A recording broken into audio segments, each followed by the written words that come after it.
और दूसरी एक बहुत खूबसूरत बात है मुस्लिम संप्रदाय में बंधुओं, वो ये है कि उनके यहां उनके मौलवी आए या ना आए, साधु संत उनके आए या ना आए, कोई प्रवचन सभा हो या ना हो, उनके यहां एक तबलीगी जमात चलती है। क्या करते हैं उन लोग, 4 5 6 लोगों का ग्रुप बना लेते हैं और ग्रुप बना, मान लीजिए उनका प्रभाव उनके नगर में है, तो वो अपने ही नगर में उन मुसलमानों के पास जाकर के बात करते हैं, आदाब करेंगे, बात करेंगे, अरे आप बहुत दिन से नमाज में नहीं आए, आप बहुत दिन से जुम्मा की नमाज आपने नहीं दी, बहुत दिन से आप कोई तकरीर पढ़ने नहीं आ रहे हैं, आयत सुनने नहीं आ रहे हैं, आपको आना चाहिए।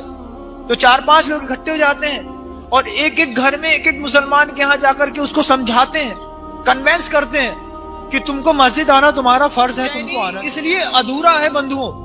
1% बचे हो और मुसलमानों की संख्या आज पूरे विश्व में 600 करोड़ की जनसंख्या में 200 करोड़ है।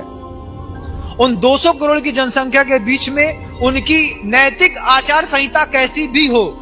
लेकिन धार्मिक आचार संहिता कितनी खूबसूरत है। इस दो खूबसूरती को देखिए कि दिन भर हाथ में माला चलती है और जैसे ही मौका मिलता है 4 लोग इकट्ठे होते हैं और उस व्यक्ति को टारगेट बना लेते हैं जो कभी मस्जिद नहीं आता।